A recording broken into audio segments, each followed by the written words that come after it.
to, that's fine, we'll get here. Okay, I think you're all here. Is everyone here? Okay. This meeting is a public session of the Council Rock School Board of School Directors. This meeting is being recorded by the Council Rock School District and may be recorded by members of the audience. Can we please start with the Pledge of Allegiance? Following the pledge, please remain standing.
Miss Sarah, they were fantastic. What a great song. I know, and they picked it, so that's the best part. Wow. Good for them. I enjoyed the roaring that was happening right in front of me.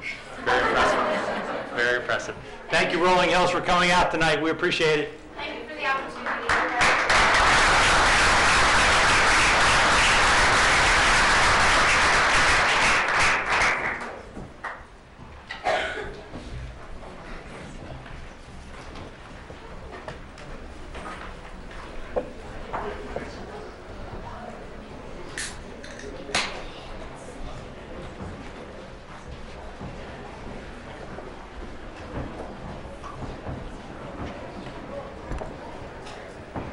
Roll call, please.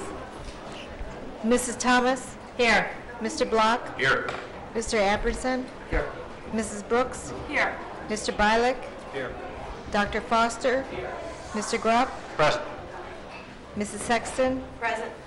And Ms. McKessie is absent. She- Mrs. McKessie was called away by For work work. commitments this evening. Thank you. Student Advisory Board, Mrs. McCarthy. Good evening, Mrs. McCarthy. Madison, you starting to practice?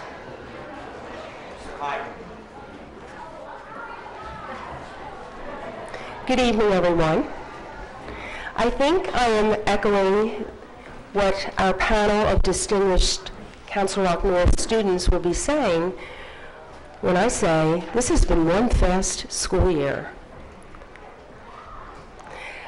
Here, for the very last time of the 2013-14 school year, speaking in this order, I believe, are Hadley Grunman, Samantha Rank, Annie Blankemeyer, Madison Schenker, and last but not least, Ashley Therion. So, oh, they changed it. Hello, my name is Ashley Therion and I am a junior at Council Rock High School North. I am also a second-year student in the Public Safety Program at Middlebucks Institute of Technology. Now what's happening at MBIT? Students in the MBIT host chapter of HOSA recently competed at the Penn HOSA 35th State Leadership Conference. The chapter includes students from the Dental Occupations Program, Health Occupations Program, and Health Sciences Program at MBIT. The conference was held March 12th to 14th, 2014 at the Lancaster Coast Resort and the Conference Center. During the conference, 9 MBIT students received awards after competing in various events. These students will represent Middlebucks Institute of Technology at the National HOSA Competitions and Conference in Orlando, Florida, from June 23rd to 29th, 2014. Skills USA state competitions were held at Hershey Lodge and Convention Center April 9th to 11th. MBIT had a great show, with our students earning 9 gold medals, 2 silver medals, and 5 bronze medals. The gold medalists will be competing at the National Skills USA Competition and Conference in Kansas City in June. From Council Rock High School North, 12th grader Maria DeLuca earned first place medal in crime scene investigation. Nazi testing will occur next week. The end of program assessment consists of a written test and a practical test. Most programs will have the practical component of the test written on Monday, April 28th. Written tests will be conducted April 29th to May 2nd. MBIT is hosting a summer career exploration program for students entering 8th, 9th, or 10th grade. Students are invited to register for one of 10 courses offered during the week-long program in July. Additional information and registration can be found at mbit.org. Salon Extreme, the MBIT student-run cosmetology clinic, is open to serve clients on Thursdays and Fridays by appointment. Aspirations, the student-run restaurant, is open for lunch on Wednesdays and Thursdays throughout the school year starting at 12. I would like to remind the community that they can learn more about the latest happenings at MBIT by liking us on Facebook, following us on Twitter, and viewing our videos on YouTube. Thank you for your time. Hi, I'm Hadley Grunman, and I'm the 9th grade representative. I cannot cannot believe that my freshman year will be coming to a close in just a few short months. This wonderful spring weather indicates that it is soon time for the spring music concerts. All of the musical groups are practicing away. In the choral department, I know that North had just hosted an a cappella at the Rock, which was an event for a cappella groups from many different school districts to compete against North Voice, our own group. Mr. Williams, the choir director, has also been very involved with the music for the upcoming play Into the Woods. The Color Guard just had an important showcase this past weekend at South, which I heard they did very well at. Also, we are very honored to have a Visual and Performing Arts Wall of Distinction that honors graduated students and retired faculty members for their accomplishments in film, literature, music, theater, video, and visual arts. In freshman news, all of our candidates are campaigning for this year's class elections, which will be held in the near future. The freshman officers are also in the midst of planning a freshman night out. The class of 2017 will be able to bowl, play laser tag, and take a respite from schoolwork at the Brunswick Zone on May 9th. I know it will be a great time. There is so much to be done in the next couple of months, but I know everybody is ready to spring into action. Hello, my name is Samantha Rank and I'm the 10th grade representative. I cannot believe that it's already the 4th marking period. I feel as though it is just yesterday I was beginning high school and now I am heading into my junior year. There have been many exciting things happening at North. The sophomore class is preparing for its class elections, which will be held on Monday, April 28th in the auditorium. North has also been awarded the Governor's Award for Academic Excellence. The school is one of 6 schools in the district to be chosen for this award, which is based on their performance as indicated by the score of 95 on the school performance profile. Keystone and AP testing are rapidly approaching in North. AP testing will be 2 weeks long, which will affect most upperclassmen. Keystone testing will begin only a few days after and affect most underclassmen. Students at North also have been invited to attend the annual Achievement Breakfast. The breakfast recognizes students for their improved effort in their classes.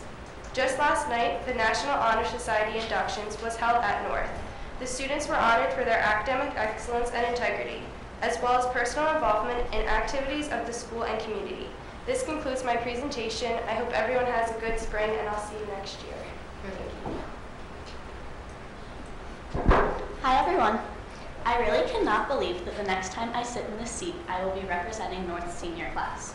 At times, I still feel like a freshman, especially when I find myself getting lost in between classes, or when I notice that a majority of the freshman class is taller than I am. But then I remember all the things that the junior class has done this year, and all that we still have to look forward to. On April 4th, we had our junior prom at the Princeton Hyatt. Despite the bad weather, we were all so excited to attend something that we have looked forward to for years.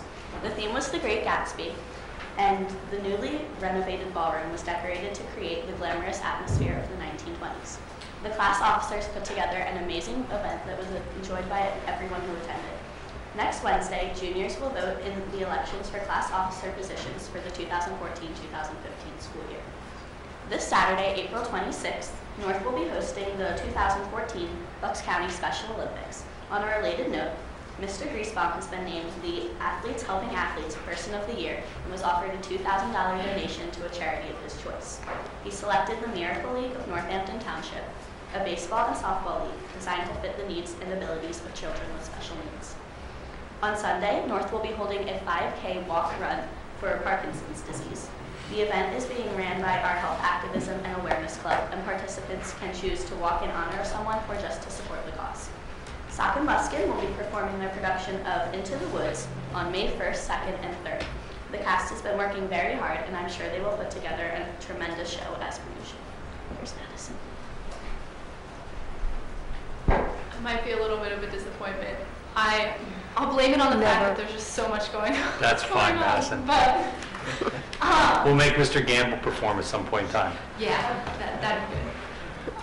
He can zip line for us. I like it.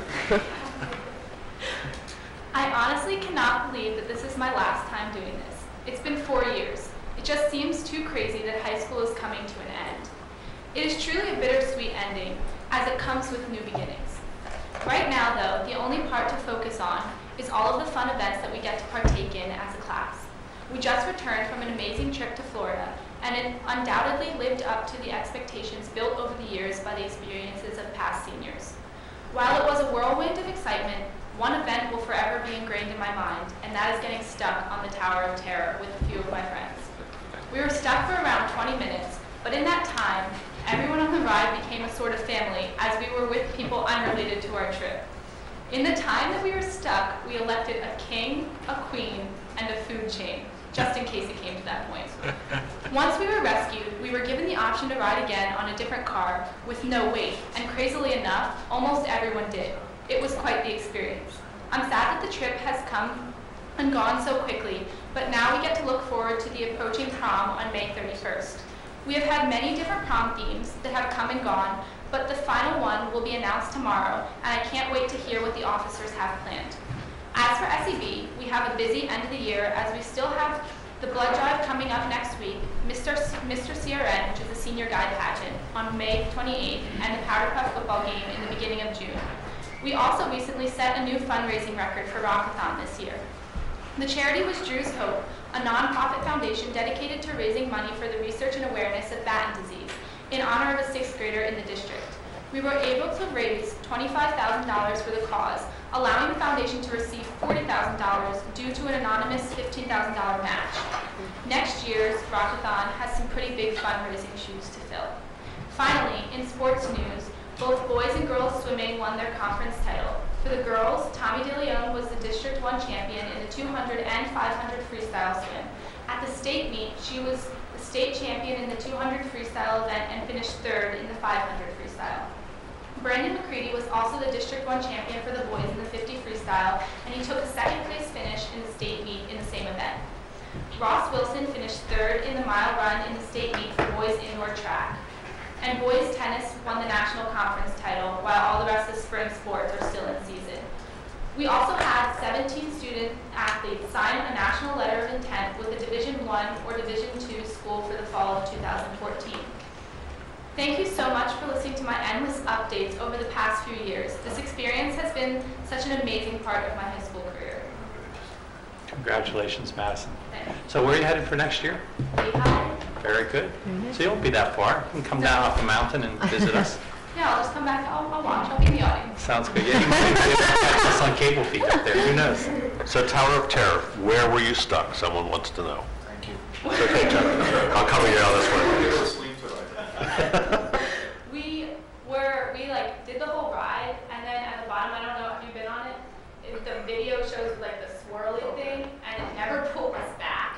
And so yeah, it was kind of scary, and I was voted first to be eaten, so it wasn't really bother. You would think they'd pick somebody with more meat on their bones. But yeah, it was quite the experience. Well, the feedback we got from all of the kids and their behavior in Florida was fantastic. We actually got some unsolicited emails from parents of people that weren't even associated with the school saying what a great senior class we had and how respectful they were and how they yielded in line to parents with younger kids. It was really, congratulations, your kid group really did a great job of representing Council Rock down in Florida. You know, years ago, I had gone with the senior class, and I am always amazed by it. It's really almost a transitional period between the teaching staff and the kids, which is, you know, it's almost a rite of graduation in that you're treated as adults, and I am always remarkably impressed how the students live up to being the adults that we hope they have been developed to be. Not a good sentence, but you know what I meant. Yes, I feel like it also brings the class together so much more than we ever have been. Yeah, you and just the 700 of your closest friends. 850. Was it really? Always counting. Mrs. McCarthy, as always, what a great representation for Council Rock. Thank you for coming. Thank you, ladies. We look forward to seeing some of you next year, and for the rest that are moving on, good luck. Thanks. Good luck. Does this mean I get to take my Yes, you do. You Only get- if you sing. Yep, well, take it and frame it, or whatever. Okay, thank you, girls. Thank you Ladies, very much. take care.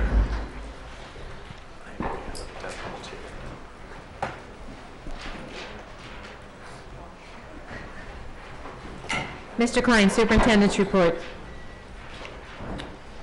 Thank you, Mrs. Thomas. Just a couple announcements. To reiterate although I think most people know by now, this Tuesday, Council Rock was awarded the National Green Ribbon School Award, one of 9 school districts in the United States. The award announcement was made at 2 o'clock on Tuesday by Secretary Arne Duncan and representatives from the White House Environmental Group. They awarded Council Rock one of the 9 school districts, Green Ribbon school districts, for our work in environmental work, sustainability programs for our kids, and a variety of other programs and services that we have for our students. It was a great honor. It was a reflection on a number of people in the school district that worked diligently to put the application in, including Doug Taylor and Renee Devlin, who is our science coordinator.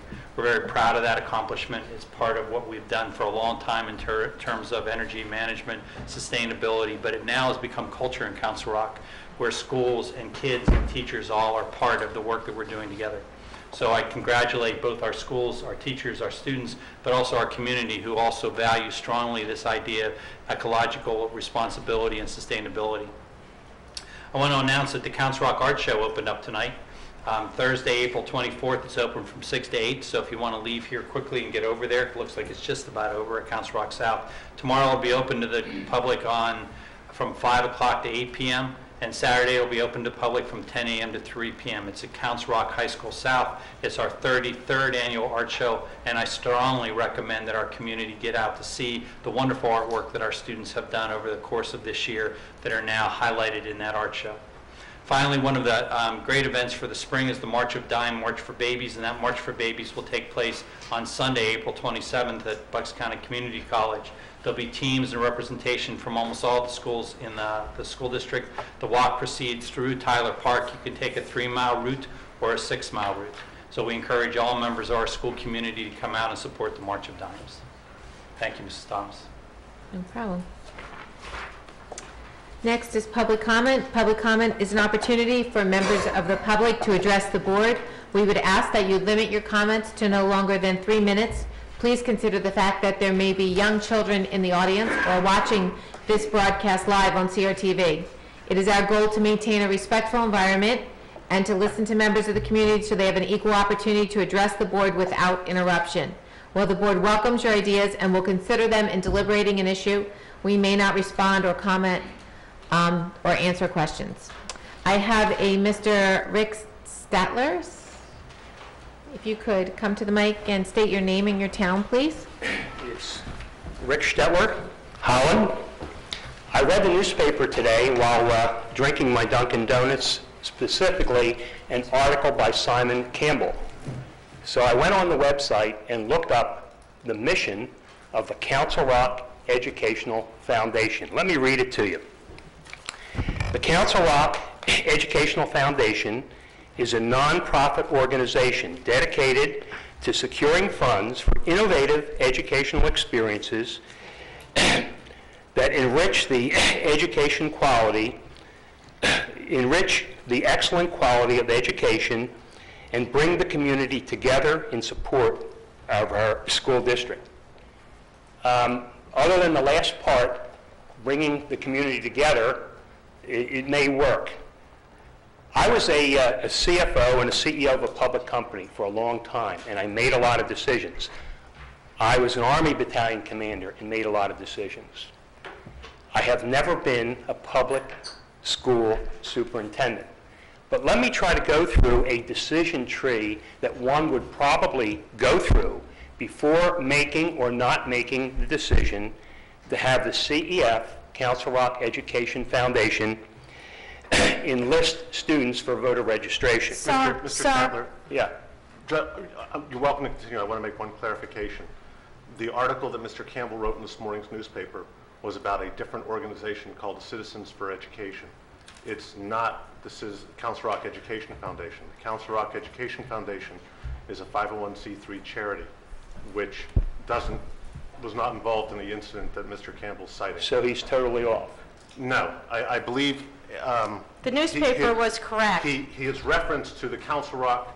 Your theme should continue, and you can continue, but the article is addressing a different organization, which is the Citizens for Education, which is a different organization than the Council Rock Education Foundation. Is the organization that is doing the student registration the Council Rock Education Association, Foundation? Is that it? No. The group that Mr. Campbell's referring to, which is the one that was in the school doing, is the Citizens for Education. Okay, so then I will go back and try again. Thank you. Your point is understandable and makes sense. I just want to clarify for the community, and I think thematically can continue, but I just want to clarify. Well, no, all of my information is based on activities for the Council Rock Education Foundation. If that's not the organization, are the officers that were referred to previously of the Council Rock Education? There are some. None are on the board now. The organization. Say what? I don't think any of the same They are have on the boards different now. Let's not officers of the speculate, let's organization not at this time. speculate. Let Well, the gentleman sort out which, Well, let which me- organization he wants to talk about, and then let him come back. I understand and not agree. speculating. Let me be very clear. My wife is on the board, is the treasurer of the Council Rock Education Foundation.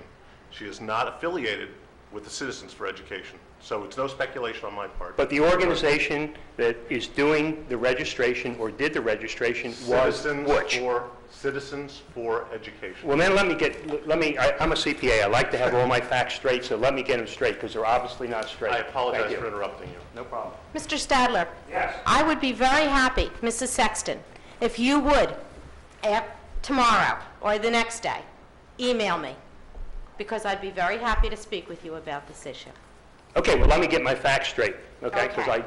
I obviously have the I can help wrong you with that. organization, or the paper has the wrong And I'd be organization. happy to help you with that. Okay, moving on. The next person signed up to speak is Dan. And you can announce your last name when you come to the mic.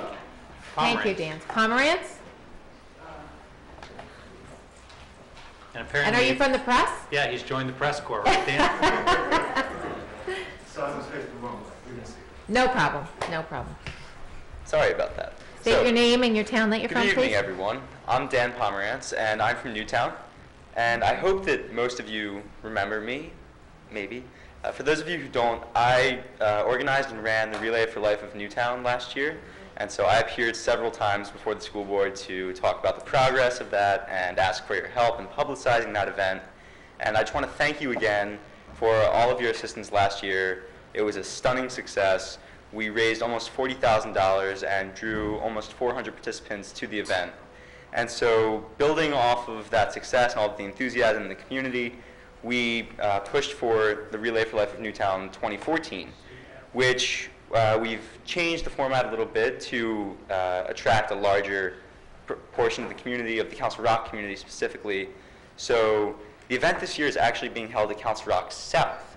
And due to different conflicting dates, the best date that we picked is, again, June 8th this year. So this year it's a Sunday, and we're holding the event from 9:30 a.m. to 9:30 p.m. at Council Rock South. And we have, we're shifting more towards a community-run focus this year.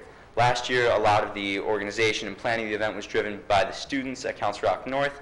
This year, many members of the community have stepped up to start to organize and plan the event. One of whom has a daughter who goes to Council Rock South, and so I believe she is facilitating some of the team building there. I'm still involved at Council Rock North with the Relay for Life Club and attempting to recruit some of my classmates to build teams. And already this year we are off to a fantastic start. We're well ahead of where we were last year at this point. And I just wanted to bring this to your attention and thank you again for your support last year. And now, if you'll allow me, I'll turn over the microphone to Mr. Brian Booth, who is one of our event chairs this year and who will be able to better inform you on the state of the Relay for Life of Newtown 2014. Hi, good evening. My name is Brian Booth. I live in Churchville.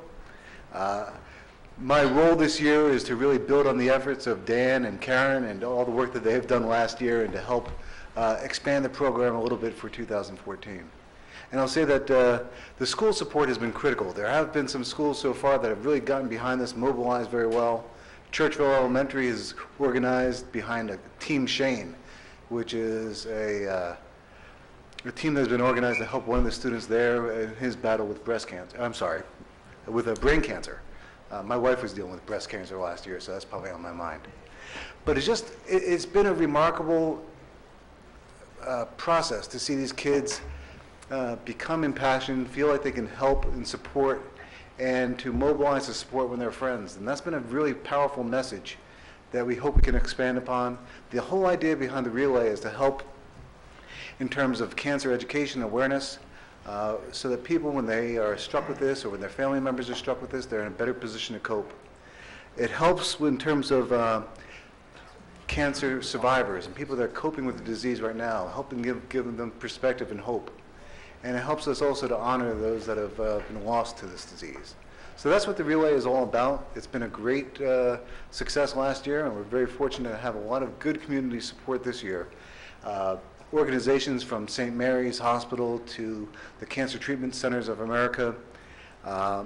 Onconova is a local company that has been doing a lot of research on cancer, just delivers that message of hope that is going to be the resounding theme of the day. So thank you very much. If you can help us get that word out and help us to mobilize a few more school teams, that would be terrific. Thank you. Will do. It went out on the listserv this week, so it's already on our I did see that, so thank you. Do you have any questions? Did you grow from last year? When you said, I hope you remember me, I asked Mr. Klein, I'm like, did he grow? I remember. You've done great work. You've done great Give us work. an update in May as we're getting ready for the June event. Okay? Great. Great job. Thank you both. Thank you. All three. Thank you. Thank you for your time. Those are all the names I had on the list. Would anyone else like to speak? Please approach the mic, state your name and your town. Newtown Borough, Nancy Carroll. Tonight you're voting to go out for an RFP for an architect for Newtown Middle, because for most of the school directors have decided that Newtown Middle is the next school to be renovated. You are considering Newtown Middle without any consideration to what the planning committee might come up as a recommendation. As a member of the planning committee, I have to tell you that there are some who are exploring whether 2, 3, or 4 middle schools would be the best solution. And we have not had the time to go over all the stats to make a recommendation. You're considering doing Newtown Middle without any consideration that the district has 3 schools and Holland Middle needs, according to the capital planning improvement book, the highest dollar amount of renovations, which is $30 million. You're considering doing Newtown Middle without any consideration that the largest middle school is Holland Middle, and it might be able to accommodate everyone in Northampton, as it once, with the assistance of 2 trailers, had over 1,200 students, and currently has a little over 500 students. If enrollment declines as expected, Holland Middle could be renovated and accommodate everyone feeding into South, and the smallest middle school could close. You are considering doing Newtown Middle, even though building a 4th middle school would allow the 6th grade to move up and take all the trailers everywhere in the district offline, the elementary and the middle schools. We could easily close 2 or even 3 elementary schools. We could keep all the kids together from K to 12 and evenly populate the high schools. I am on the planning committee. I have a history of the longest attending citizens of facilities meetings. I've spent hours going over the PA economy enrollment study and all the documents provided to the planning committee, and I don't know where I stand. But I do believe that if there are 3 middle schools, then you need to know what the sending areas of the middle schools are going to be, so you know how they're going to be populated and then how the high school is going to be populated. If you're going to have 3 middle schools, then probably Newtown Middle is the right pick. If you're going to decide that you want to close a middle school, then Holland Middle might be the right pick. If you want to get the savings of that closing, then you might consider doing Holland first before you move people over. If you're going to go to 4 middle schools because you want to evenly populate kids going from K to 12 into 2 schools feeding into North and 2 schools feeding into South, then the logical step would be to build what would be the 4th middle school first. I don't know where I stand. I don't know how you know where you stand. Thank you. Anyone else? Okay, moving on to our agenda, the consent agenda. Ms. Brooks, could you take that motion? Sure. I move to approve. Can I ask that you take out item I and vote it separately, please? Okay. I move to approve the consent agenda items A through H and J through L as contained in the attachments to the agenda. Have a second? Second. Questions? I just need to call the attention. The minutes are very good, but they need to, when we produce the minutes, they'll need to have the agenda with the attachments attached to the minutes as they are. While they're accurate and record the votes correctly, they're absent the corresponding attachments. Okay. Anyone else? Hearing no objection. No, I'm sorry. We need a roll call vote. I apologize, Mr. Ballard. Can we have a roll call vote, please? Oh, I'm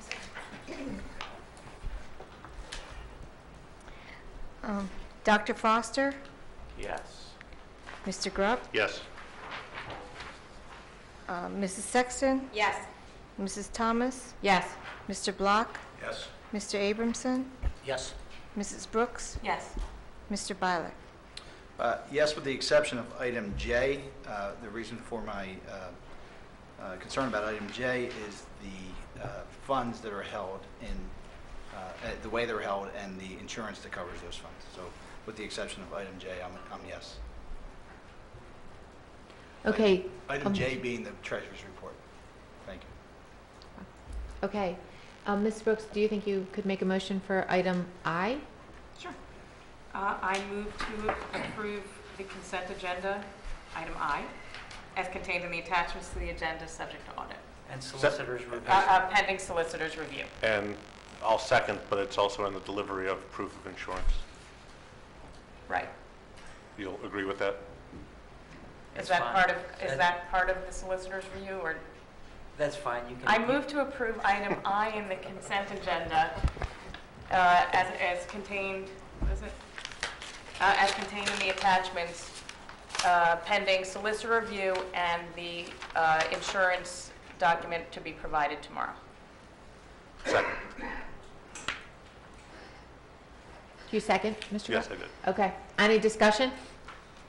I just wanted to make sure the added clauses were associated. Because if you actually look at the second deputization, it actually says that it should be attached with the bond, and we don't have a copy of the bond. It says it right there. It's to be bonded individually. So I'm fine with it. Okay. Anyone else? Roll call vote?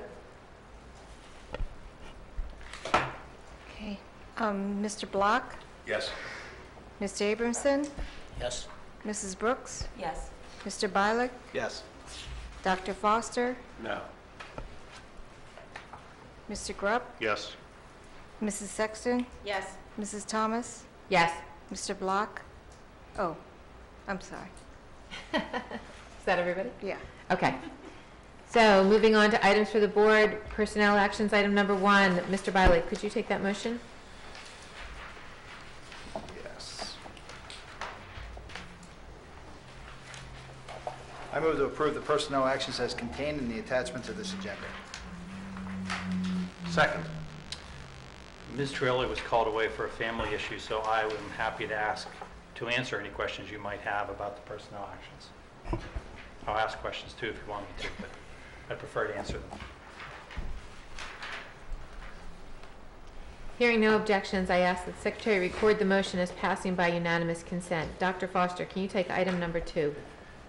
Gladly. I move to reject the 2015 cargo van bid number 1421 as contained in the attachment to this agenda, and I move to award athletic field paint bid 1425 to Game Time Athletics at a total cost not to exceed $9,800, subject to audit. Second. Go ahead. Fine. It's okay. I think I won. Any questions for Mr. Reinhardt?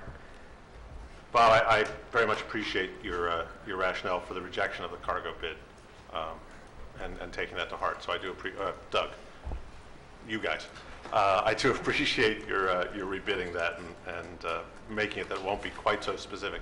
I'm very pleased to see, while you've thought to rebid it, that the nature of the bid is very different than before and much more focused on the delivery of the function rather than some of the ancillary things. And I hope it will save a little bit more money when we are a little less specific on the manufacturer. But I appreciate your efforts in this. Other comments? Hearing no objections, I ask that the Secretary record the motion as passing by unanimous consent. Mr. Block, can you take item number 3? I move to approve the resolution opposing restricting federal medical assistance reimbursement as contained in the attachment to this agenda. Second. The resolution that's before you, we've talked about on a number of different occasions, both publicly and then updated the board. Over the course of 2 years now, we've been working with the Pennsylvania Association of State Business Officials, the Bucks County Intermediate Unit, the Pennsylvania Association of School Administrators, Pennsylvania School Board Association, and now the PAIU organization has asked us to take a look at this resolution. Over the past 2 years, we've lost over 50% of our access funding, accumulating more than $1 million of Medicaid access reimbursement that should be flowing to Council Rock and isn't. We know that some of that is held up by a federal audit that may have reduced some of the money, but we still believe that there should be a larger pool of money flowing back to Council Rock School District. Many other school districts are faced with similar issues, and the IU is probably double that amount of access funding that they've lost. That money is important because it specifically goes to students with special needs for some of the unique needs and services that we need to put in place for our students. And so this resolution encourages the Pennsylvania Department of Education, the Pennsylvania Department of Public Welfare, and the third-party provider that's flowing all this money, the Public Consultant Group, PCG, to look most specifically at one interesting facet of these denials, and these are third-party liability letters that in the past we've never really had to work with. The vendor that was doing it prior to PCG always was able to pull those third-party liability letters for us, but now for some reason it's a holdup, and it's holding up a sizable amount of money. And the final kind of interesting part about this is that we're told somewhere in May or June is a cut point where anything that we haven't been able to receive in that period of time will end up sunsetting, and we won't be able to get that money back. So this resolution, I know Neshaminy passed it last night. I know school districts across the Commonwealth are looking at this resolution and begging the Pennsylvania Department of Welfare and PCG to loosen up their restrictions. We are the only state that we know of in the United States that requires this blanket third-party liability letter before we can get this Medicaid access, which is due directly to our students. So those funds are being held up, and I'm asking the board, I know Dr. Lambert and Mr. Reinhardt joined me on this request to ask the board to adopt this resolution to see if a unified voice across the Commonwealth can move some of this funding. So I never understood Medicare and Medicaid funding, but there's money that flows from the federal government to the states, but the states have a lot of money in their budget that goes to Medicare and Medicaid. So is it just the case that the Commonwealth of Pennsylvania is trying to reduce its expenditures in the healthcare space? Is that what's going on by this process? I think it's important to point out that there's Medicare medical assistance that is different than the school-based medical assistance program. This is a separate carve-out of funding that's available independent of other Medicaid, Medicare services. But is it truly federal dollars, or actually are there state dollars involved? No, it's federal dollars, and it's a pass-through, and the Department of Public Welfare covers that and controls for that pass-through. I believe the claims, we get about 54% of the value of the claims, and the other portion is locally funded, but it's considered state dollars that are dedicated towards this. So we get about it's either 52 or 54% of the funding that is federal money, and that's what we get. The state doesn't contribute. It's actually our dollars that are shown as the state share. So it is only federal money. Okay. For me, I'm thrilled to agree to this. I'm disappointed that we have to do it. And I have to tell you, this is it is interesting. The state formula for funding special education is, in my opinion, abysmal. It has no recognition of the services that are actually provided to children. There was a time, I pity poor Chuck next to me, because every time at every board meeting I used to ask him how much of this was special education. And regularly we'd have $250,000 or $500,000 of special education funding at many of the meetings that we were required to do. Let me make it very clear to the public, when there is a special education item before the district, before the board, the last thing, if we can consider it at all, and typically we can't, is the financial cost of providing the service. The first requirement is to provide a free and appropriate public education to children, FAPE. And if the education is appropriate, we have to provide it. We don't get to decide that's too expensive. And then the state's funding to us is based on a formula. It has nothing to do with how many children with special needs we have or what their costs are. This access funding, in my opinion, was one of the more closely related funding sources tied to the needs of the individual children, or reflective of the services that needed to be provided. That the state has stood in the way of this is, I'm sure you could say it in many languages. In Yiddish it would be a chandra. In English it's an embarrassment, a shame, and a crime. And so I'm glad to vote for it, but I'm disappointed that we have to. Can I also add that both of our state representatives, Santisario and Petrie, have been very, very involved in this. And most particularly, I thank Representative Petrie, because he has actually, with Bob and I, made specific inquiries to Public Consulting Group and talked to their upper echelon to help move some of this along. So he's met with some of the same frustrations that we have, but both have been very involved, and Scott has been a direct liaison to try to move some of these dollars back into the coffers of school districts like Council Rock. Anyone else? Hearing no objection, I ask that the Secretary record the motion as passing by unanimous consent. I'd actually like to have everyone vote Okay. for it. Can we have a roll I'd call like vote, to have please? the strength of the That's committee fine. speaking to. Okay.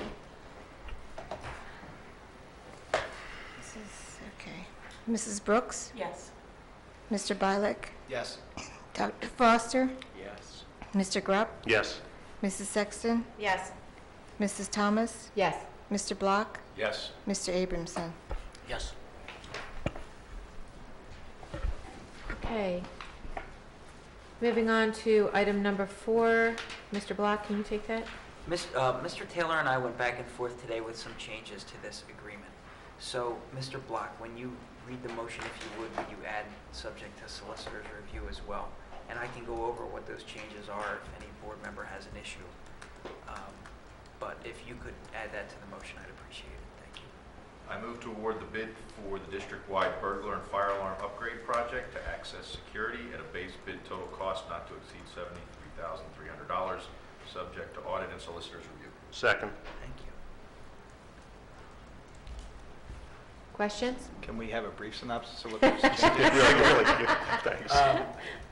The contract, in my view, was framed in a way that was very lopsided with respect to indemnity and insurance provisions. So if you look through the contract, all of you have it, I assume, on your screens, but I lengthened the period in which payment is due after invoices issued by the contractor on page 7. That was a minor change. The bulk of the changes I made were to the small print terms and conditions on the back side of the contract. The term of the agreement has a 5-year term that strikes me as an eternity for a school district. So I added a provision that allows the school district to terminate for convenience upon 60 days written notice to the contractor. I deleted what I thought was an onerous indemnity provision at paragraph 15. I deleted what I thought was an onerous insurance provision at paragraph 17, which requires the school district to purchase insurance and name the contractor as additional insured, which strikes me as the reverse of what it should be. I deleted paragraph 18, which was the limitation of liability. I deleted paragraph 19 and paragraph 20. I deleted paragraph which refers to where legal actions are brought and what rights each party has in those actions. I deleted paragraph 21, which required the district to pledge collateral and its personality to secure its obligations under the agreement. And I deleted a portion of 22, which deals with jurisdictional and related legal issues. So those were the changes that I made. I just thought it was a bit of an overreach. So, You know, while you go through that, and I look to Matt when I ask this question, on page 7, it speaks to the, that they're not responsible for configuring network devices. Is only responsible for configuring network devices. Is there any aspect of this of acceptance that it works on our network, or is there any, I want to be careful about anything that they would do that would cause a disruption to our network. And they seem to waive all claim to that. There are endpoints, so it's just like a computer. All we're doing is configuring the port for specific VLAN. So all our security equipment sits on its own VLAN, so it doesn't interfere with anything else on the network. And that's what they mean by the configuration. They've actually been great to work with. And I thought we were already using this system and pleased with it in one location. In one location, but we, this is part of the challenge when we talk about bring your own equipment too. Yeah, It's bringing alien equipment, which may come with its own configuration requirements. But if you're... We've been through all this, yeah. Okay, thank you. Have your changes been submitted back to the company? Not yet, I don't believe, but that would be, so the plan was to have, assuming the board approves the contract, to have your president initial the changes and sign and submit it to the contractor with the changes in hand. What you just said, approve the contract, because the motion is worded to award the bid. And I think perhaps approving the contract would be a better terminology. Agreed. This actually was this a low bidder, or I know you touched on it last night, but No, this is it was a proposal. through the CoStarz program. Right, without the vendor bid. that's been working for us for other projects, and to keep it consistent with the other equipment in the building, we're utilizing his same product for this project. So perhaps we should change the wording in the motion? I would think so. Mr. Block, do you have any objection? I don't. And who seconded? I I'm sorry. did, I'm fine. Okay, so we're going to change the motion to read, To approve the contract. I move to approve the contract as submitted. Just change the word bid for contract. Okay. I'll accept. And yes, Mr. Block, yes, you said? I'll accept it. Okay. Okay, other questions on this topic? Yeah, just something I noticed. It talks in this contract also somewhere about providing them with 2 parking spots where there's going to be an additional charge. What would they need? I'm not sure. This is canned language that they've used for previous projects for us in the district. We've never had a single issue with this contractor. So if we want to strike something more, it won't be a problem. After I received comment from Rob that we had some changes, I did reach out to Access Security to make them aware that there would be changes to this, that we would initial those and send it off, and they'll be understanding of that. So if there's something else that is concerning, let's strike it and initial it, and that's fine. I saw that. That seemed okay to me, Mr. Abrams, and I mean, the district. I assume the district has enough parking, but it's okay. Trouble getting parking spots in. Well, Rick, I know, we're back to that parking did you want to charge them for the parking spots? Well, they want to charge us if they don't get one. This is because they do work in urban areas. It didn't say proximity to the building, did it? But it's the main thing. Because they're going to park Council Rock somewhere, they can walk to the building. when there are terms like that in a contract, they don't worry me too much as long as the district has an escape clause in the contract, which it now has. So a school district has a lot of leverage if it can get out of a contract on some reasonable period of time, which it will have in this contract. The things like indemnity and insurance, those things you can't get out of even with a cancellation provision. So that's why I also deleted them. But this is okay in my view, Mr. Abrams. No, again, because it's the not to exceed language. I've gone through this probably the last few board meetings now. When there's additional costs built into a contract or contingencies or conditions for a possible additional cost, then we could exceed that not to exceed amount. That's my only issues with that. And that's why I think I suggested at the last board meeting, maybe we word some of these motions when the not to exceed language gives the amount, but also says subject to other terms and conditions as contained in the agreement. Is that the only other? Yes. We'll make sure they have parking spaces. So just for my information. Go one in for me too. Just for my information, we submit this back to the vendor, and they don't accept the changes. There's no contract. We look for somebody else to do it. Exactly. Then I have to bring it back and have discussions with Rob, and we'll have, And then it comes back in front of the board. Or, as you said, Mr. Wiley, there are other folks that do this. Sure. And the thing I would say about this contract is it's their form contract, and they're probably using this contract with customers who are not as creditworthy as a school district of this size. So I think these changes, the bulk of them, will meet with their approval. It's a creditworthy customer that they have here. And we are paying upfront for the equipment. I am sure that in many of these arrangements to the additional insured clause, that they place the equipment and take it on a lease arrangement, which is why they ask for to be named insured. Can we have a roll call vote, please?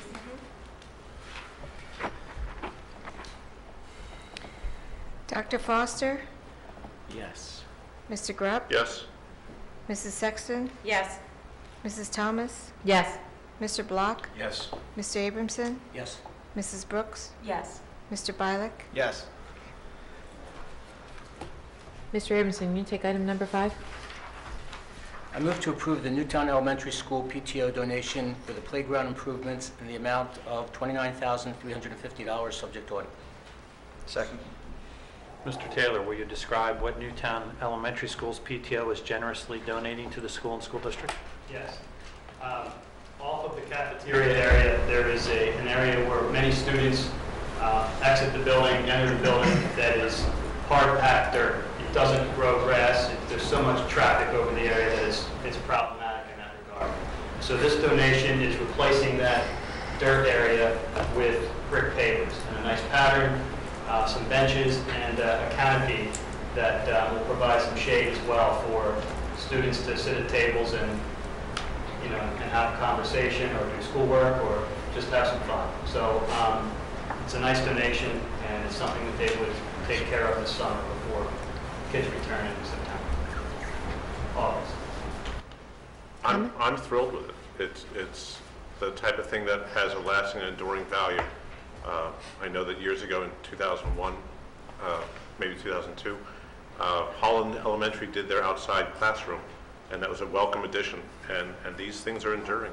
I'm thrilled that they have come up with almost $30,000 to do it, and it's a turnkey operation. This, for those people who are following, this is not only the authorization for them to provide it, but also a license for them to install it and take responsibility for installing it. So it is really a turnkey operation to the school district, and it's a great donation. Very much appreciated. Okay. Hearing no objection, I ask the Secretary record the motion as passing by unanimous consent, and thank you, Newtown Elementary PTO. Mrs. Sexton, can you take item number 6? I move to approve the solicitation of architectural services for the Newtown Middle School project as described and outlined in the RFP attached to this agenda at no cost to the Council Rock School District. Second. Mr. Taylor. Yes, just to clarify, I know there was public comment on this as well. This is to issue an RFP to select architectural firms to provide us proposals for architectural services for a project at Newtown Middle School. Not necessarily a new school, but renovations. It's broken into phases. Each phase would have to be approved by the board should we decide to move forward with architectural services for that project. The first phase would be civil engineers existing condition site survey, which would be required regardless of if it's a new school, if we renovate and we put some small additions around the outside to take care of some of the substandard spaces that exist. Again, by phase, the approval would take place, and each subsequent phase would require the board's approval before moving forward with any future phases. This is just to receive proposals and then consider interviews and moving forward from that point. The only problem I have with this is actually a word in the motion, and I think there's a little bit of a defect. When you speak that it has no cost, it has no monetary cost to prepare the RFP. It has no fees. We're not going to pay any fees for the preparation of the RFP. I think that one of the things we need to recognize is it does take, maybe not a great deal of effort, but it does take professional services on your behalf. You spent time doing this.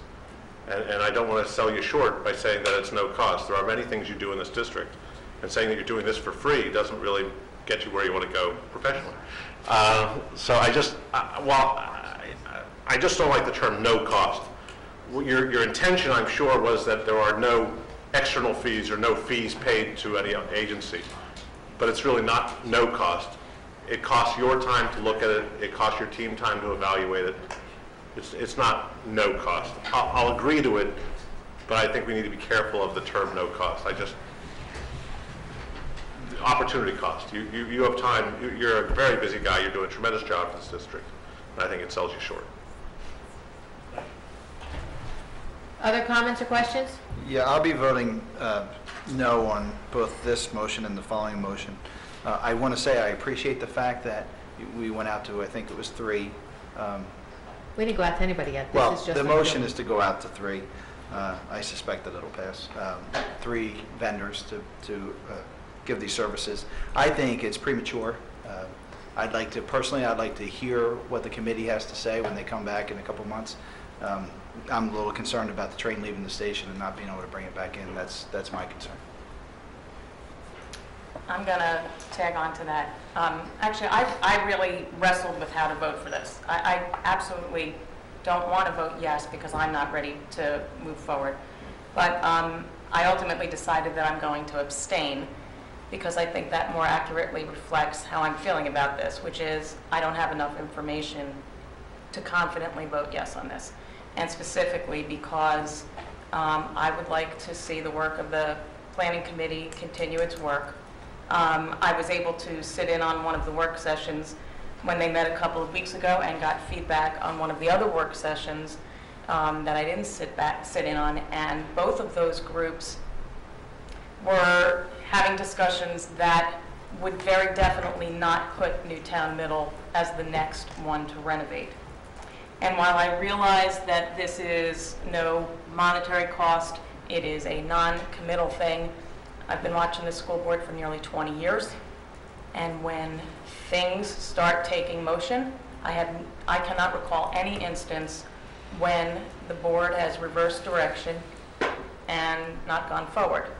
I have expressed these concerns in some committee meetings. Some have stated that, as a counter argument to me that, Denise, you can't stop progress. Well, I'm arguing that the progress is the Planning Committee, and I would like to see that come to fruition. I'm not comfortable voting no because really I wish I had the choice of saying not yet. I recognize that Newtown Middle needs work. It very well might be the right school, but it's not right for me tonight. So I'm going to abstain. Mr. Ibsen.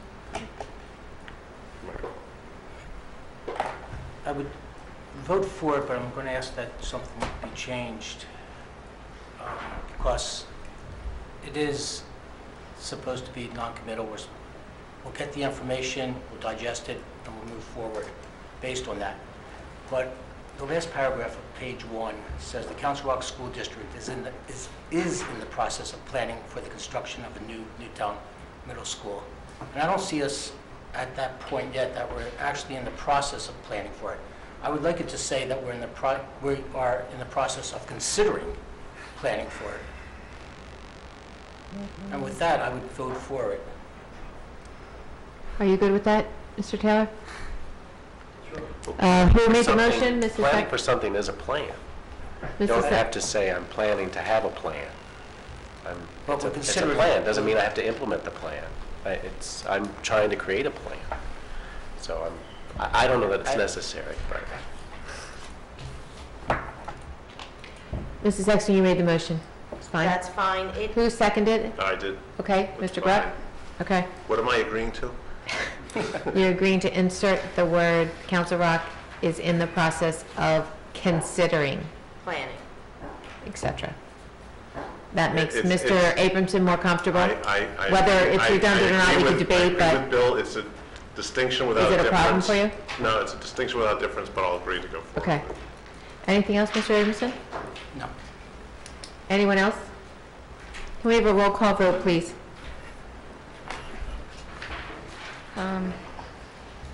Mr. Block, Yes. Mr. Abramson, Yes. Mrs. Brooks, Abstain. Mr. Bialik, No.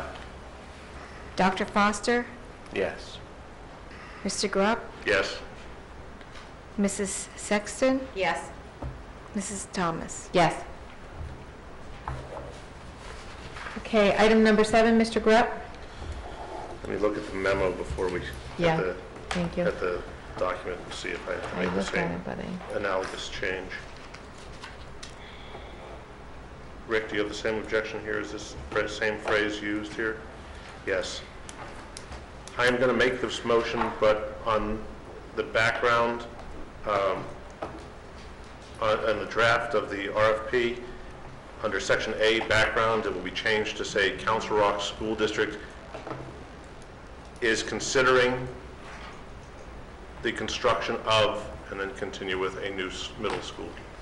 So the Council Rock School District is considering the construction of a new middle school, and continue with the wording there.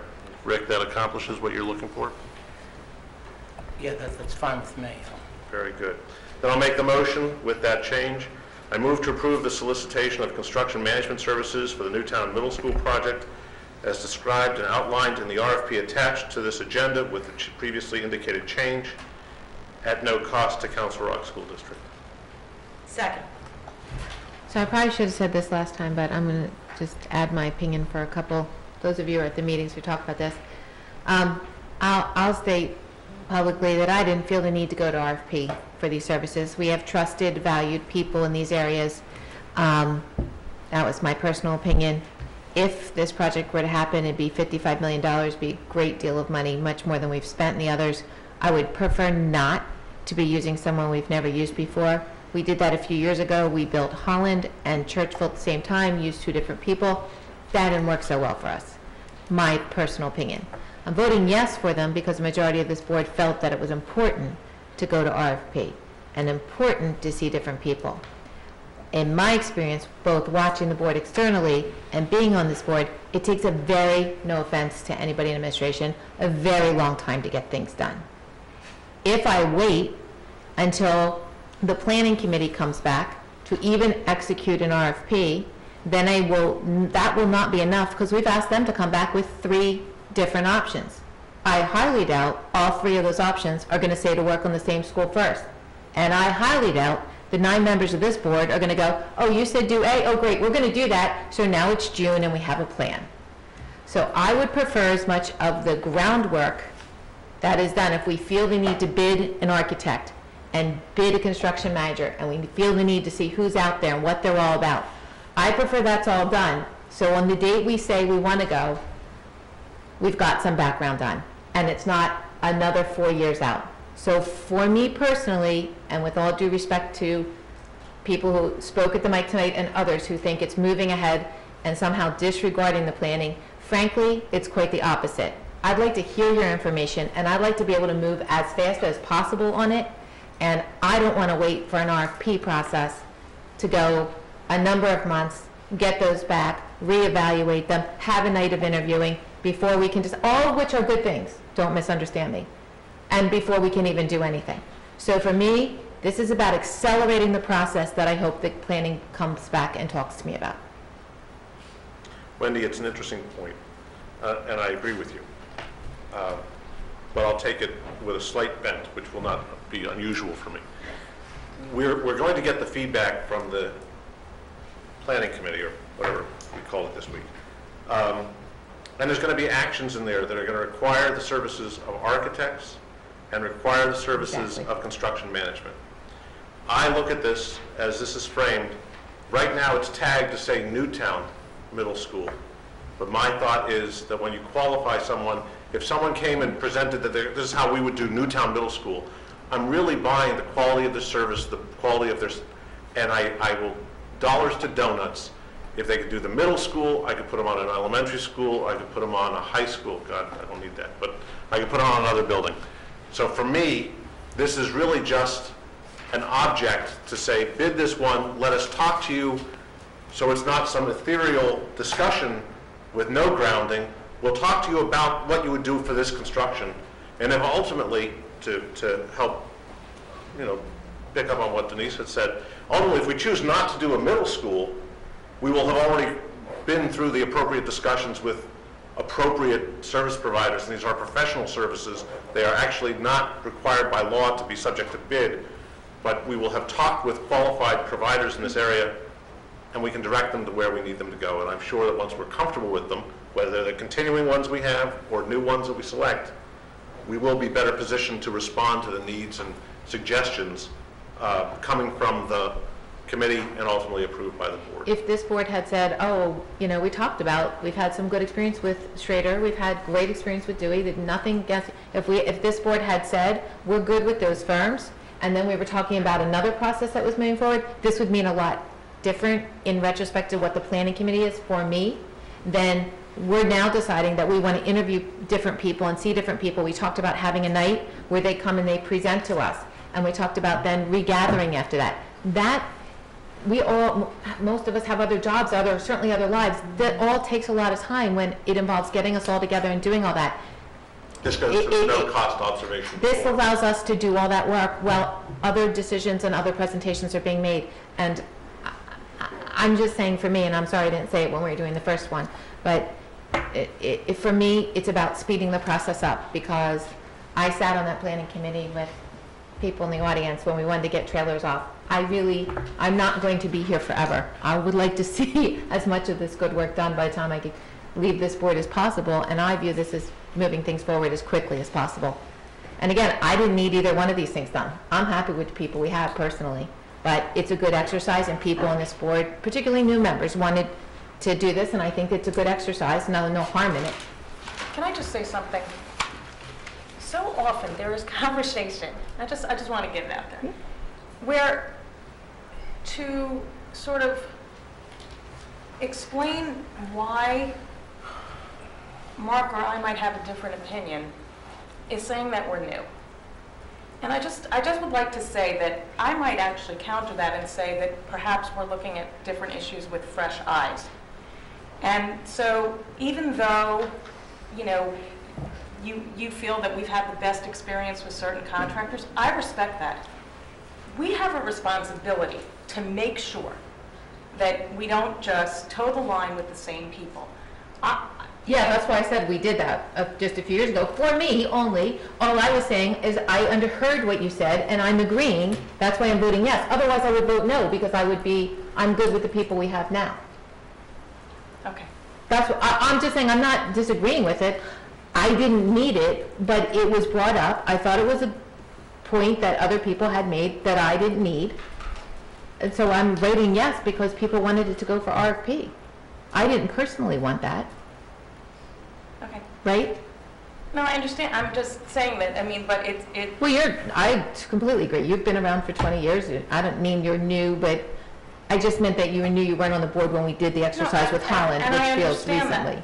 That. But, everybody, whether you've been on the board for 6 months, 10 years, 15 years, everybody has a different perspective. And so, you know, that's all I'm saying, is that I just, to me, it makes me uncomfortable where some people sort of, I feel like, brush a comment I might say off because I've only been on the board since December. I don't think that that's a valid point. I mean, I agree. I didn't mean it that way. I'm sorry. Okay, so I just wanted to. And I'd like to say, because I was vocal about having, if we're going to look at in the RFP to have a few different vendors, because the administration felt that they had a team in place and they wanted to work with that team, and again, I respect that. And the conversation was, well, I guess if I were a new board member, I might feel that way too, and I have to believe that if this was my first term, first 6 months, or third or fourth term, with a $55 million project, I would want to see an RFP process. So it's I didn't mean to insult either one of you. I'm not insulted at all. For the public, I'm giving my reasoning for the RFP process.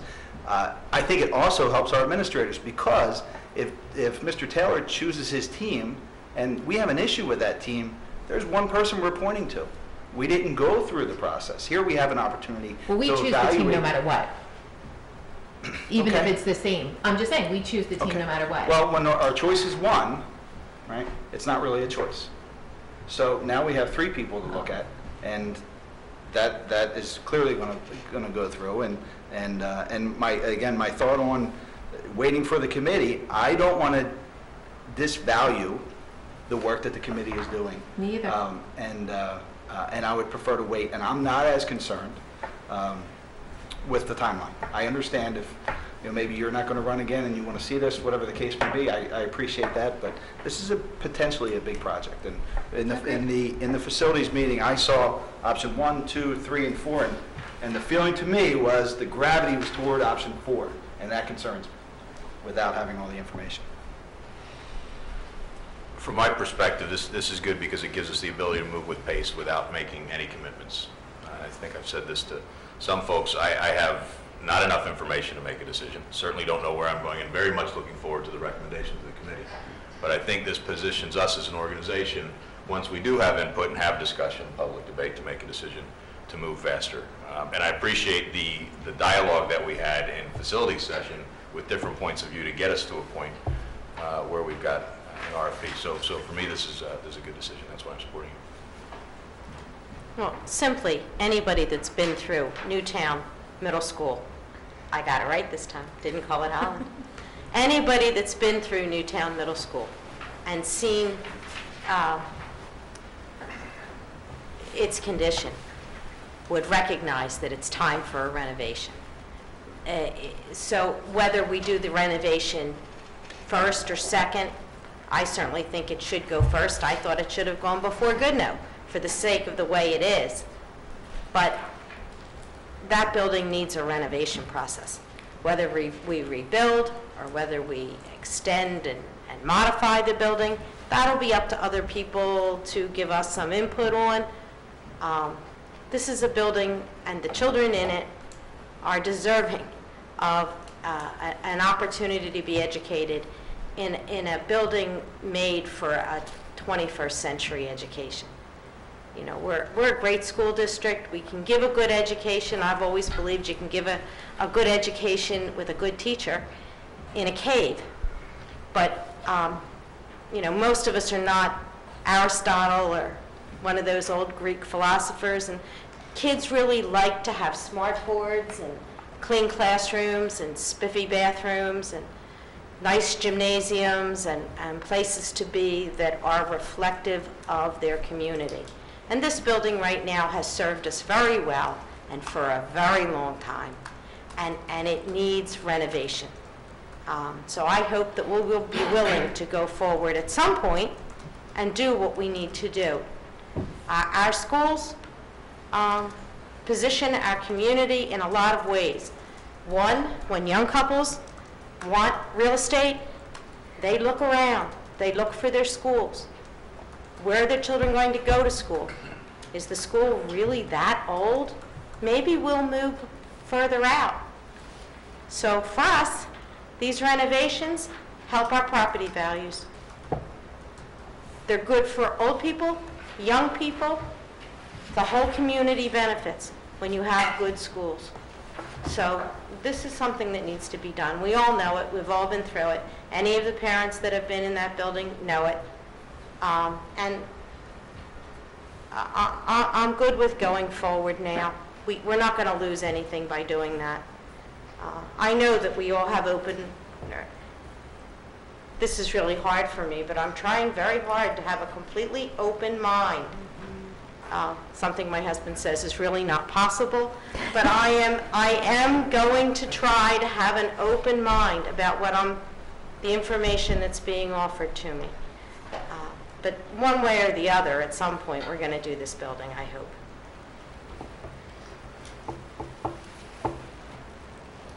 Roll call vote, please. Okay. Mr. Grubb? Yes. Mrs. Sexton? Yes. Mrs. Thomas? Yes. Mr. Block? Yes. Mr. Abramson? Yes. Mrs. Brooks? Abstain. Mr. Bialik? No. Dr. Foster? Yes. Okay. Solicitors report, Mr. Cox? It's okay,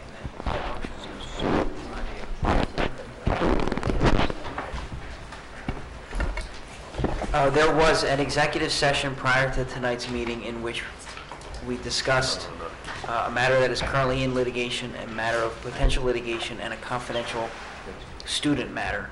Other than that, Ms. Thomas, I have nothing to add to the solicitor's report. Board items? Does anybody else have something? I have something a board member asked me to bring up. Can I just announce, it's not on the agenda, but on Wednesday, May 7th, right here, we will hold a budget forum that will give us the opportunity to go in depth on the preliminary budget that the board will consider next Thursday on May 1st. So we'll put it out in the listserv and make sure people see it. And the information is now being placed on the CR Finances link to the website. But Wednesday, May 7th, in the boardroom, we will do our budget forum. Just one thing, Mr. Lambert. Yes. I was once again asked to ask you, do you have any updates on the gifted program renovation? Yes, I was trying to look real quick when I last posted to the website. I think it's been about 2 or 3 weeks since that time. We have a committee that I started with a larger group to look at a vision and mission statement. A small group within the district got together and we have crafted words, and we will be bringing together in the next week or so representatives from that first committee to do the wordsmithing to get it to the way everyone is happy. We continue to have our math specialists working with our elementary humanities teachers on math units within the humanities program. And the middle school program, we are this close to finalizing. We're looking at the 7th grade program for next year as a starting point, where we will be having a dedicated teacher to that grade level. So it'll be one teacher working with those students. And we are looking at, we have begun work on how we are compacting that curriculum in 7th grade so that we can then bring in other areas, other interdisciplinary areas into the study of 7th grade, and we'll carry that forward in 8th grade. We have some other ideas that we're looking at in terms of enrichment, a scholars program, what have you, and that will all be posted soon. Will you be bringing together the parents that were involved and the students that were involved in that initial discussion? Each of the meetings we've had, we have brought representatives from that original group back. Okay. Which part? We have You know three- that first meeting I came, was involved in it too? That first meeting that you came was when we first started working on the vision and the mission statement? Yes. And the last meeting we had, there was representatives as well, and the meeting coming up, I think we have 8 people representing, from each of those groups, 2 representatives from each group will be at that meeting. They have been invited. Okay, thank you. I have one more. Today in the newspaper, there was an article, and I provided the paper to Mr. Desko. It's about a school district, and as part of their athletic program, they provide to their parents a information sheet about concussions, what a concussion looks like, what possible effects there are from concussions. And as they sign up for an athletic club, be it, you know, basketball or baseball or football or any of them, it could be all of them, the parent not only signs the permission slip to participate in the sport, but signs this sheet about concussions, noting that they have been provided with information about concussion.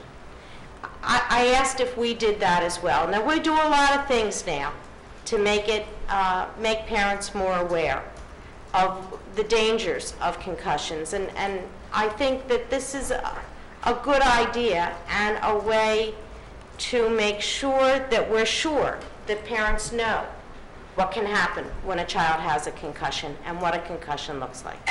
So,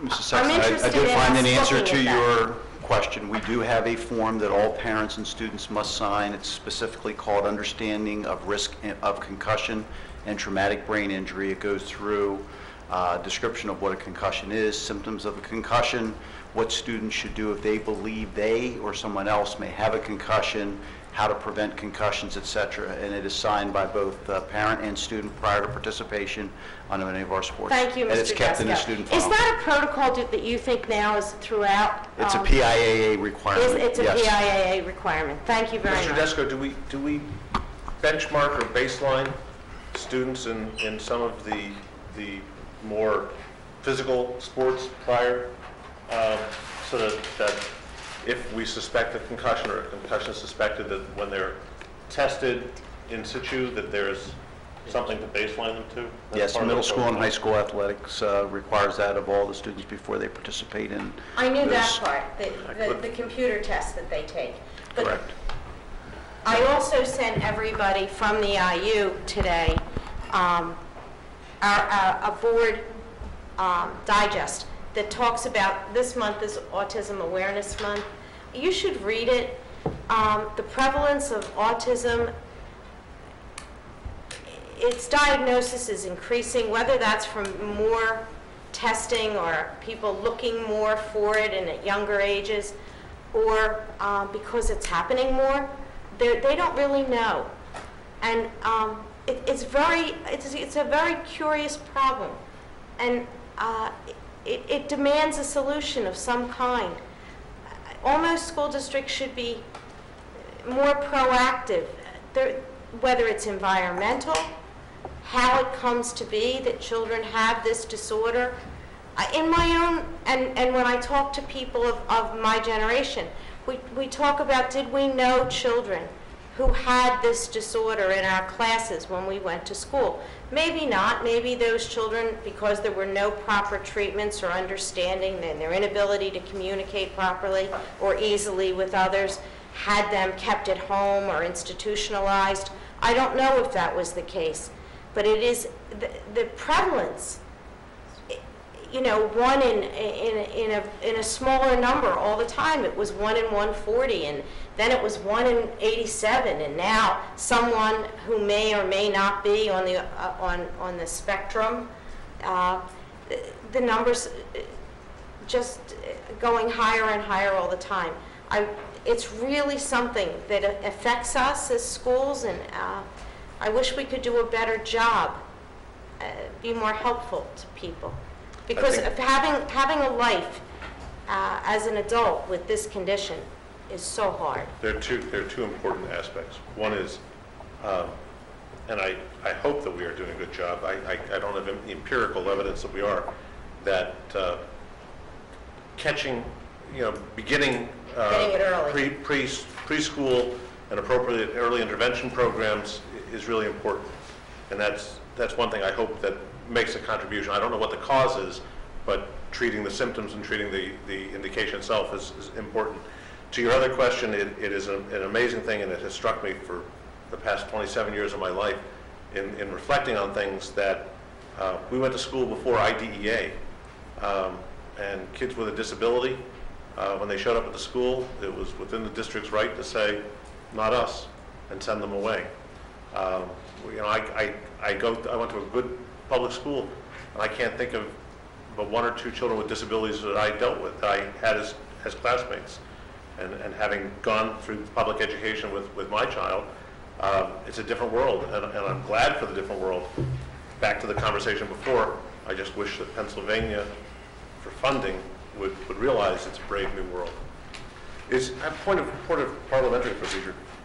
When do we have board comment, or is this now board comment? Well, it wasn't really intended to be board comment, but yes, it has turned into that. So we're merging the two items for point of order. How's that? Does that suffice? Then I'll take the opportunity to mention. I have received a number of memos or emails from parents who are interested in the board revisiting the topic of expulsion and policy 218, and specifically pointing to the potential for a 45-day expulsion within our school district. I believe that the board has generally thought that we will bring that back as a topic of discussion in the next few months. I do call to public's attention that this had been an item that had come before the board last March. In January of 2013. If you would like to go to the Council Rock website, crsd.org, down to the board section, down to the video archive, sorry to make you navigate.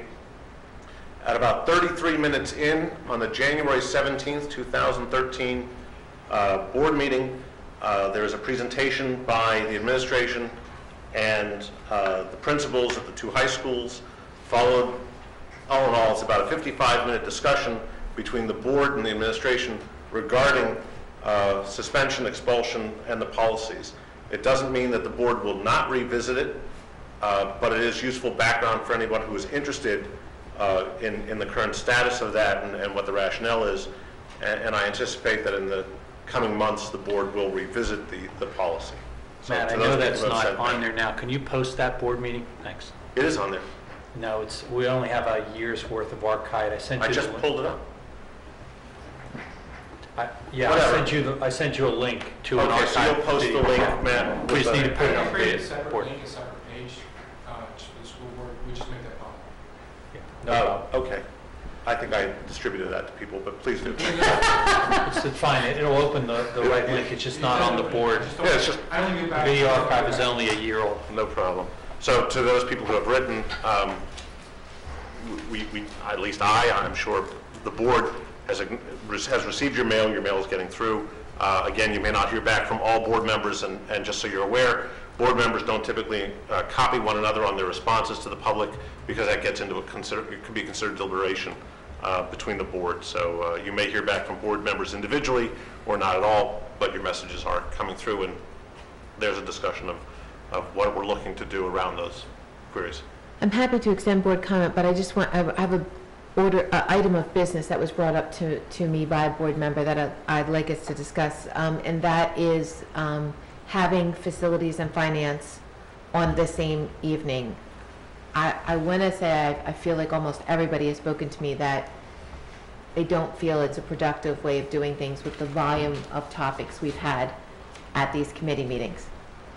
So without Mrs. McKessie here as chair of facilities and Dr. Foster, you as chair of finance, could we look to separate them into two separate nights? And sorry, but one of you is always rushing for the other person anyway, and there's been a great deal of conversation. Last night we did finance first, excuse me, and then I think it was 8:45, 9 o'clock by the time we started doing facilities, and people, after working all day, was just, it's really too late for our active brains. Does anyone have an issue with us doing that? Okay, so My only request, and I know it becomes backed up with our capital planning committee. I know what you're going to say, Thursday nights. Yeah, I've been asking that for a while. From a business, bowling night used to be Tuesday. Board night being Thursday works really well for most board Those members. Thursdays will be done too. Yeah, well, I mean, we could just say that starting with the summer, the summer, That would be great. or if you want Yeah, maybe we'll keep School May, year. since May was at, and we're having a budget independent meeting Right. in May. I think, okay, so we'll agree that May will stay as is. We'll look to adjust June and July and publish that. So I just, So the rationale would be first Thursday, second Thursday. 2 and 4 First will be Thursday, facilities first for Thursday, finance. third Thursday would continue to be the televised board meetings. Second Thursday and And fourth fourth Thursday would wind up being, one will be facilities, one will be finance. Right, okay? sense? Does anyone have any objection to that? It brings us out another night, I know, but I think it's just been, almost everybody's talked about it. And then that works for administration and staff? We'll work it out. Well, the thing is, like, last night, Doug, you probably only took about, you only needed about a half hour. And I'm sure there's going to be times when either Bob or yours presentation will be only a half hour. And during those times, I would think that we could combine into one meeting as opposed to... Yeah, I mean, it's budget season, we're heading into summer projects, and so this time... I'm saying... Okay, Bill, yeah, I I'm understand. agreeing I understand. with you. I'm agreeing with you. Fine, but I'm sure during the course of the year, there's going to be more often Sure, than not. there are times that when we you- even cancel Yeah. one or the other. I will say that once a meeting begins, I don't think I've ever seen this board finish in half an hour. And I don't mean that in any I mean, it just, once the conversation begins, it's deep and it's usually complex. So I do think on behalf of Bob and Doug, both feel some degree of responsibility to rush through an agenda to make sure that the other gets heard and vice versa. I don't think this is And I'm not something that sure- either of us would be an objection of. Do you? I'm not sure there was a half hour's worth of information. It's just that it's exhausting, and then by then you end up asking maybe those questions here or emailing Doug later because it wasn't really a community discussion. Discussion because you're too tired. Mrs. Saxton. So for me, when I joined this board, I would rush here from school. The meetings usually were more like 4 o'clock in the afternoon, 4:30 in the afternoon. And I'd find a note on the door that the meeting had been canceled. Okay? So we haven't had that in a very, very long time. No. And, pardon me? No. So for me, if you're going to make a night, designate a night and run the meeting. Yeah. And make the community then has a sense of confidence about when it's going to happen, people that want to come know to come. But you can't just sometimes say, well, this month we can get it in on one night, and next month we're going to do it on 2 nights. I think whatever you do for the sake of all of us, our many schedules that are going to be involved. Well, with the planning committee coming, I think we'll have a lot to talk about in facilities. It won't just be summer projects. I mean, we'll put the schedule together in that meeting. Honestly, though, in all fairness, I mean, the facilities portion last night was a little bit longer, but I think to some degree it was people wanted to get out of there. And I don't honestly philosophically like the idea of yet another night out firmly in the calendar, but each of these committees I feel like are being shortchanged. We're hurrying up at the end, we're rushing through, and I just feel that separating them onto different nights just allows the focus to be on one committee, give it the full attention, and hopefully we'll get out quickly before the hoagie shop closes. The beauty of having them on the same night is you get his wisdom and his wisdom together. And that's a good thing. Sometimes when you're talking about building, it's nice to know if we have the money to do it.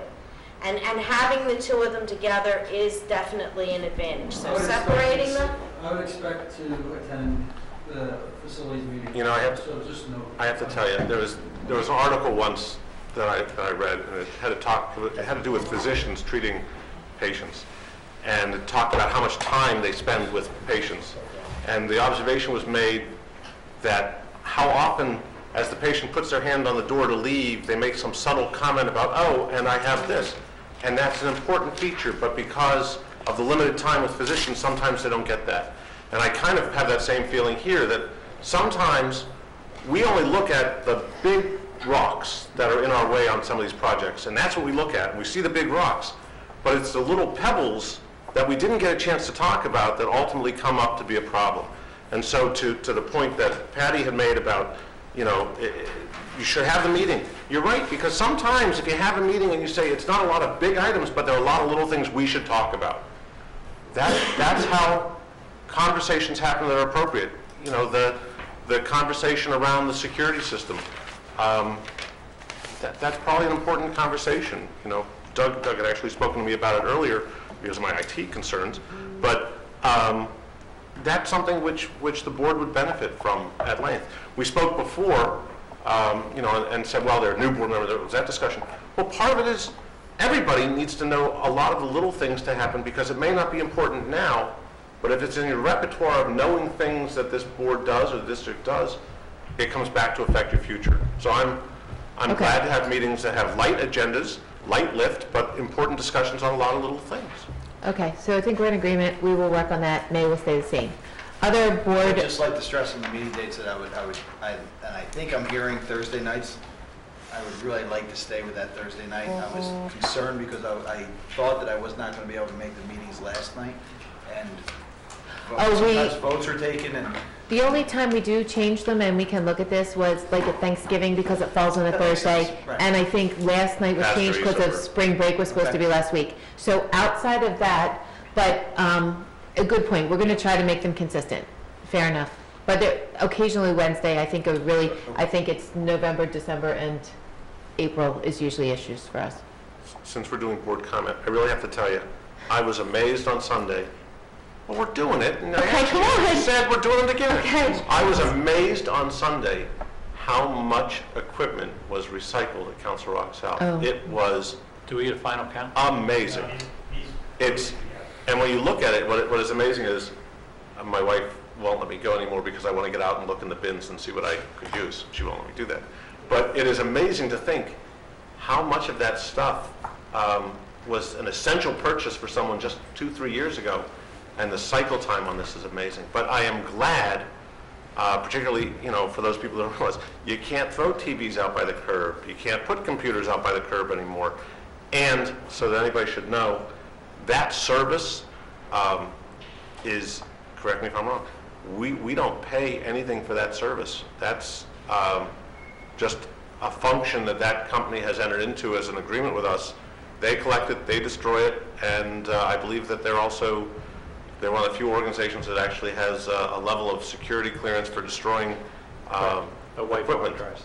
So, And environmentally appropriate, right. So, tremendous program. Dr. Foster. Yeah, so I had a comment. So last night at the finance meeting, there were a couple of things that came up that I wanted to circle back to. So one thing that is a frustration, and I've always heard that people in Congress, they get a 3,000-page bill and they've got like 7 minutes to look it over. And that is, of course, an impossibility. So since I've been on the board, there's been multiple occasions where something we know is coming, in theory, for years, kind of shows up at the last minute and you can't really do a good job on it. So for instance, my first experience of that was Mr. Klein's contract. It's a 5-year contract. It came up like within the last 2 weeks of it. It was a big flurry of effort. There really wasn't any time to properly pursue it. Another time it came up was when the tax collector manual was due for revision or renewal, and that was so last minute. In fact, we were literally seconds before a board meeting started having to revise a PowerPoint because of some new perspective and information that came in. That's every 4 years. And then with the food service RFP, that's every 5 years. And so we're going to be doing that within the next month. I found myself today trying to call over to Pennsbury because one of the companies that submitted to the RFP is Metz, that is their food service provider. I don't know anything about them. So I thought, well, it would be great to talk to a school district that has them. They haven't had time to return my calls. Will they be able to return my calls by the time we have this meeting next Friday, where we have a chance to ask questions of the 3 respondents to the RFP? I don't know. So Mr. Block had a good point last night. He said, you know, we should make a list of all of these items that come up or are expected to come up so that we can have them on our radars, like we do with teachers' contracts. So I think that would be incredibly helpful for us. And then the other thing I wanted to mention is at the finance meeting, there was some discussion about what should we do with the per capita tax. And that's 0.2% of our budget. And it seemed like it was going to be difficult for us to walk away from 0.2% of our budget, to be unable to find a 0.2% cut. And it seemed like it was suddenly this big deal. We have $750,000 in contingency, right, money in the budget. That's more than per capita. But anyway, it's 0.2%. It really shouldn't be that hard to get rid of this tax. So I'm really hoping in our budget we can get rid of this 0.2%. It shouldn't be hard. And that's it. Thanks. 2 points. I agree with your first point. Actually, it's something which I've asked for quite a time, which is that the agendas for the board be projected out 6 months ahead, a year ahead, because there are certain items that will always come up on a certain date that we know, that we should expect to be on the agenda. We could actually pre-form the agenda early on and know certain things are coming. The other one, by example, was granting the video contract for the, it's my favorite, but it's always now. So we know that, and we know that Dollars to Donuts, again, it will be April or March of next year. Let's put it on that it'll be out there just as a placeholder, so that anybody who wants to look can look. So that way, to your point, if I said that Mark's contract's up and contract is not currently up, if that was an understanding from anything, that when is it up? Well, that's the time. The other thing you would have to mark, and you should mark, is that there's an element of notice of non-renewal if you were to do the superintendent's contract. I'm not foreshadowing anything, I'm just stating facts.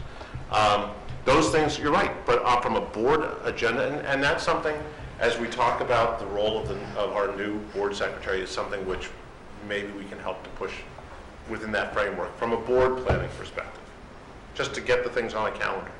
To the other point, we did discuss the per capita tax, and we agreed that we would talk about that as a total discussion at the point when we bring up the proposed budget. So it's out there, and just in the spirit of completeness, it was an item, it was a discussion item, and the item was pended for many board members based on needing input from the solicitor.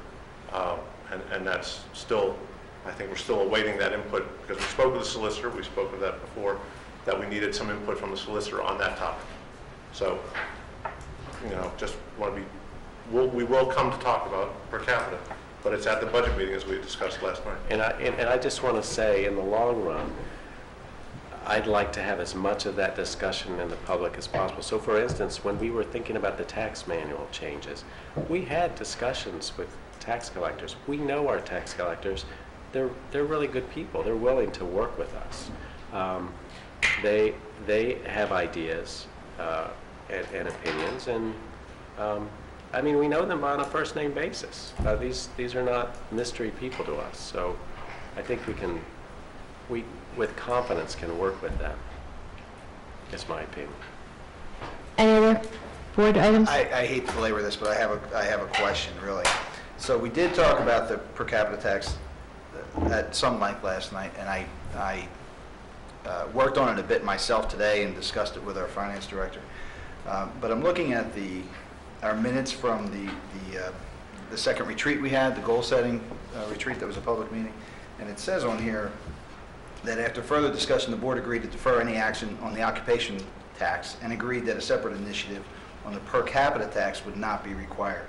So I guess I'm misreading that, because I'm not sure why we're spending time on Just to clarify that, I think we said as a group we would deal with that as part of the budgeting process. Okay. The per capita piece. That was not going to be a separate objective. Yeah. Okay, thank you. Anyone else? Other comments or questions? Yes, Mr. Abramson. Perhaps this is coming from sitting next to Dr. Nagostakis for a few years. Is there a cousin in the house? Is there a cousin on the budget? That's the word I was looking for.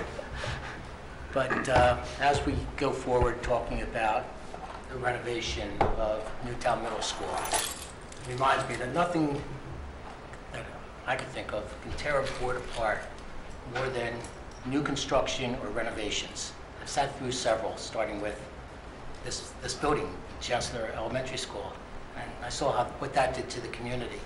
So I'm urging not only the community, but this board, as we talk about plans or considering plans, that's all we're doing at this point.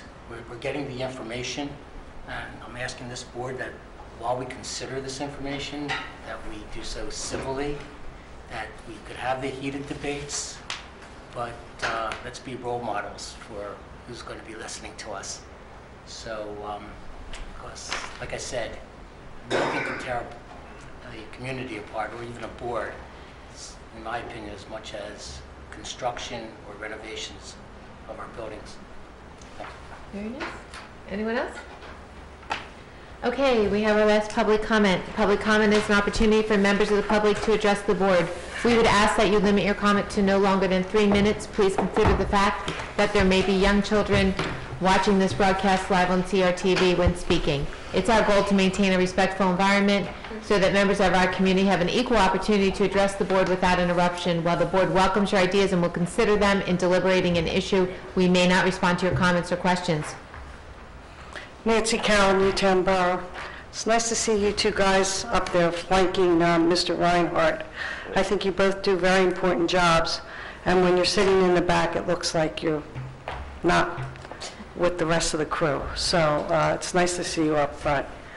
As far as videos go on the website, if there's any way we can make them so they're easier to like scroll forward or backward, maybe to get to a point of interest that you wanted to see in a video, I think that would be very helpful to the public. It's very difficult now to go forward and see where you want, and to watch that. And because sometimes I often write down what was said, so it makes it even more difficult. As far as the time that you spend doing everything, I appreciate it, because I only go to some of the meetings that you go to, and I'm worn out by it. You're never, ever going to reduce the time you spend unless you stick to an agenda. When I'm sitting on the outside perimeter and I see an administrator ask a question and you get into a very thoughtful and maybe needed discussion on another topic and don't stay to the topic, you're going to be there for 3 hours. And if you don't change your ways, you're going to be there for 4 hours every Thursday night, because all these meetings are going to be longer. So it's up to you, whoever the chair is, to keep the meetings moving, because some people just want to bring up everything they've ever known, in the discussion, and that holds you back as far as being productive to what's at hand.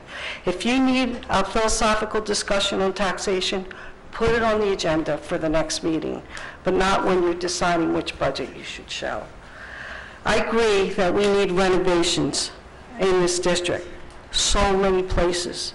It's so hard to see what the priority is. When I go around to the naked eye and I look at the middle schools, I say all of them need a ton of work. Every single one of them. When I look at Holland and see how it was built, would have been a great team school, and the instructional spaces, the way they are now, I know that needs a lot of work. Richborough is only 3 years younger than Newtown Middle, has lots of places where it could use great improvement, and it's packed to the gills right now. Newtown arguably was a 1954 high school. And so how am I, as a layperson, to the naked eye to make that judgment? Well, then I go to the capital planning improvement book and I see which needs the most. And then I try to settle in my mind what the difficulties are. And the difficulties is that we have schools right now that are underpopulated. Newtown North had 2,300 students in it at one time, and they're like over 500 down from that. They're going to be underpopulated unless you decide you're going to utilize it. And to utilize it, you have to bring kids up from Northampton. If that is too philosophical and you don't want to do that, that's your decision. But you have to know that if you make that decision, you're going to ask the community to build seats at Newtown Middle in order, and do other things, and while there are empty seats all around the district. Holland Middle, way bigger than it, can hold many more students than it does now. To me, that's a really big issue because it's been like 14 years since we've had a redistricting. So some of our elementary schools we just spent $20 million on Holland Elementary, and everything has 20 more students than Wrightstown, and many more classrooms. I mean, this is a big ball that has to be straightened out, but the board has to decide what these priorities are, and I read your charge over and over and over again. And one is to be financially sound. I think number 3 is to get the trailers off, and that's how I'm going to try to prioritize my decisions the way that you did, even if you might have not made it in 1 or 3. So once again, back to my New Year's resolution, there's many ways to get trailers offline. The most expensive is to build new space. The least expensive is make do what you have by creating efficiencies. And in the middle schools, every classroom is empty about 2 periods a day at some point. And there are teachers out in trailers. I'm going to be hated when I make this suggestion. But you know, maybe to be financially sound and to be safer, we're going to have some teachers on carts and move around to the empty classrooms to get the kids out of the trailers until we can get because if we wait until we're done this renovation plan, they will never get out of the trailers in some schools. Other schools, you could do it tomorrow because there's so many part-time teachers. So I'm all for making use of the space we have now before we build any more new spaces. Thank you very much. Meeting adjourned.